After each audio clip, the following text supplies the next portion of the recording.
So you go, well, what does Brooklyn do? Or what, I mean, everybody's like, well, what do you do for a living? I'm like, oh, that's a hard Loaded thing. question. Yeah. You know, so Which hat? He it's wears like, lots of hats. it's been crazy because, I was fortunate, I designed a system to concentrate adult stem cells from bone marrow, right? So I researched with Harvard for 6 years. We designed a system and, like, hey, so a lot of my patents revolve around growing bones. So you could use these stem cells for regenerative purpose. They're not embryonic stem cells. They're adult stem cells. They're yours. It's completely legal. There's no, ethical, I guess, disputes over it. So it's kind of like if I cut you, right, which I would never do. But I mean, unless this goes south. I mean, but if I cut you, you heal because of your adult stem cells, right? So for us, we did a lot in the orthopedic, and so even people like Peyton Manning and all of these pro athletes, we've done so many pro athletes, where you do stem cell injections and it helps for soft tissue regeneration, which is our stuff, which has been kind of cool. So I got to design a system that you could use in the OR suites, because before Harvard was just using these systems to concentrate adult stem cells, for research purposes. Yeah. But you're like, man, if you could take it and bring it to the OR suite to where you could actually help individuals. So that was the hard part. You had a bunch of nerdy PhDs that, were cool. But you're not a doctor. The ones that went to Berkeley? Those that went to Berkeley, the real doctors. The real doctors. They're still not real doctors. So, but, and then, you have the real doctors that are in the OR suites that need something to grow bone or to help, regenerate, soft tissue. So it's kind of fun. So I got to be the medical liaison. So I could say, hey, let's try this. I mean, I remember taking vertebral aspirate from the vertebral bodies in, 2 cc increments to look at when you got more peripheral bleeding versus, adult stem cells, right? Because we store a lot of our adult stem cells in our bone marrow, which is kind of cool. But the problem is, we have a lot of comorbidities. We're diabetic or, we drink a lot or, we're just overweight. And so it's hard to get those cells from one area to the other. You're like, man, I just don't heal as well as I used to. And you're like, well, it's okay. It's because you're like 350 pounds overweight. Yeah. And so not saying that that's bad. Look, you live your life, you do whatever. But just, physiologically, it's difficult for you to get those cells from your bone marrow into the area that you need healing. So for us, we were looking at, how do we grow bone, right? So soft tissue needs, cell signals and scaffolding. So you need the cells, which is hematopoietic, mesenchymal, and endothelial stem cells. I'm just nodding. Mixed. Yeah, I don't know what these words mean. Next with... I'm going to have to go back and play it in slow motion. Type it out. Yeah, this word means this. Oh, my biohacker friend is going to be it's so really, excited. it's super easy. And it's cells, signals, and on scaffolding, the trilogy to growing any type of tissue.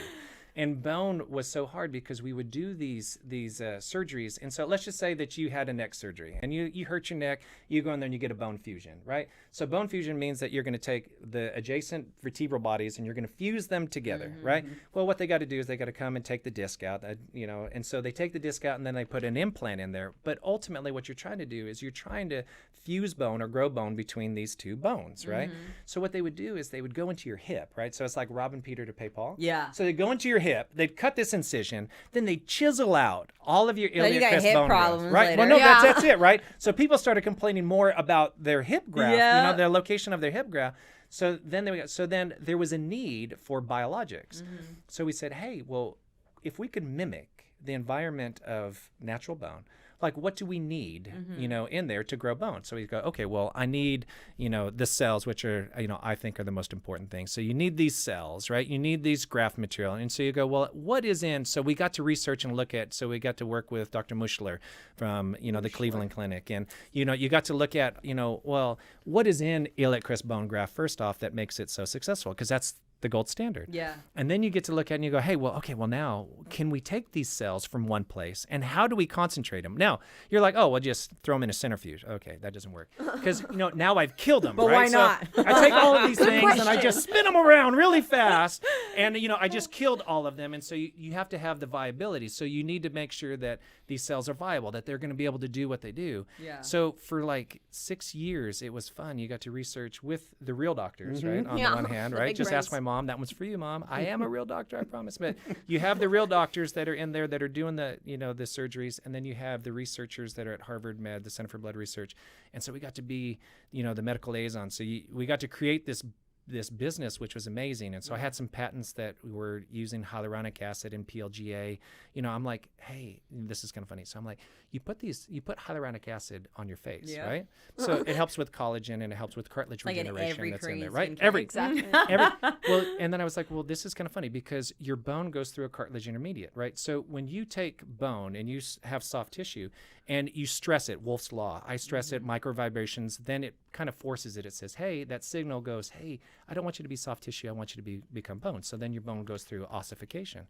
So you're like, okay, well, I just took that and I go, well, if we could do that, then we should have like a hyaluronic acid based material that's mixed with their high molecular weight hyaluronic acid, which kind of signals for these cells to go through this cartilage intermediate, which then would become bone. And lo and behold, look what happens. So all you ladies out there that use hyaluronic acid for your face, you helped me with creating some patents, which then the Cancer Center Treatments of America came and bought us. And so it was fun because at that time in our life, I was traveling all the time, like literally 260.